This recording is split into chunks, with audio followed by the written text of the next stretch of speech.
Let's talk a little bit about what a stranger is.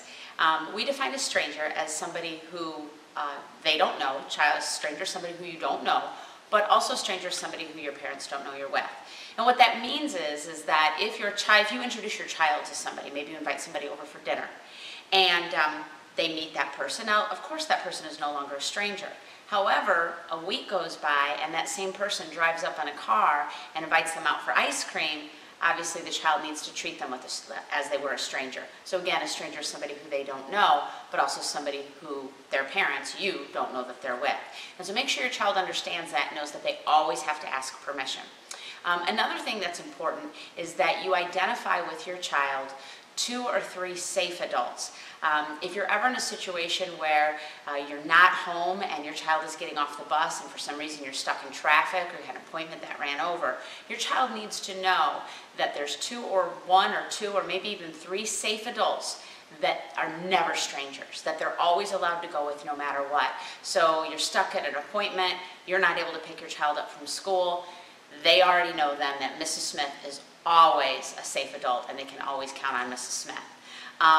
Parents ask me a lot about code words. Code words don't work, especially with younger children. Code words are, if somebody knows the secret word, you're allowed to go with them.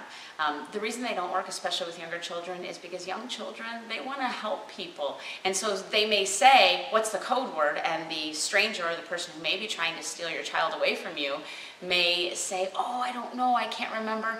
And a lot of times the little child will tell them what the code word is. So code words don't work. Just have certain safe adults that your children always know that they can go with.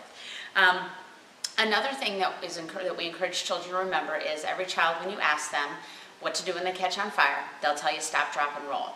And what we do is we tell children when approached by a stranger, they need to know, go, yell, tell. No means no. They need to yell no, they need to put their hands up, they need to tell that person definitely and emphatically no. I'm not going to help you. I'm not going to help you find your puppy. I don't want any candy. The answer is no. Go, just like it sounds, go. They're going to run away immediately. They don't need to interact in any conversation with that person. They need to go. Yell, obviously yell, and they need to yell loudly, and they need to yell that that person is a stranger or that that person is not their mom or not their dad. And then last is tell.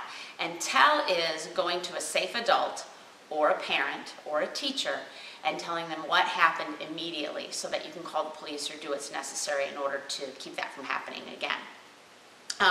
Next, we teach our children what do they do if they get grabbed by an adult. If, let's say, they work the no-go, yell, tell, but in the meanwhile the person gets a hold of them. Anything goes. Biting, scratching, eye gouging, anything goes. They're allowed to do whatever they have to do to make themselves safe and get themselves out of that situation. But it is important that children understand that the best places to strike if they're open are going to be their eyes first. Tell them to poke them and poke them hard. Nose, next. We go down to the neck. 2 fingers right into the hollow of the neck can create a lot of pain. If they do it hard enough, you can actually even break the larynx there. Then we go down to knees. If they stomp or take out a knee, person can't chase them. And the last thing is if they get a hold of them, teach them to grab a hold of a finger and bend it back. And make sure, if you practice this with your child, that they're bending it backwards towards the hand. You want it coming back. So those are the things, and they're grabbing it tight. So again, eyes, nose, neck, knees, and fingers. And then the last thing that we want to make sure our children understand is the difference between good secrets and bad secrets. I really encourage us to try to, if you can, if you're at that point with your child, to just remove the word secret from your vocabulary and use the word surprise. Because as an adult or as a parent, any secret that we tell our child is really a surprise. Maybe we're telling them what we got their brother for their birthday or something special or exciting that's going to happen. And so the word surprise is a little bit better of a word to use for that.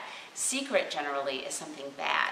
But what I teach children is that good secrets are surprises and they make you feel good. And bad secrets make you feel bad. And that whenever you have a bad secret, such as somebody touched them inappropriately or did anything that made them feel bad, that they have to tell bad secrets, that's the rule. Surprises, something that makes them feel good, of course they're allowed to keep that. That makes them feel good.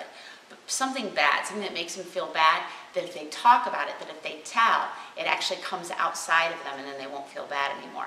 And if you explain it to your children in that way, they're going to be more prone to tell you those things and let you know that of things that might be happening that you need to be made aware of. I hope you found that helpful. If you have any questions, obviously feel free to email us or call us at any time.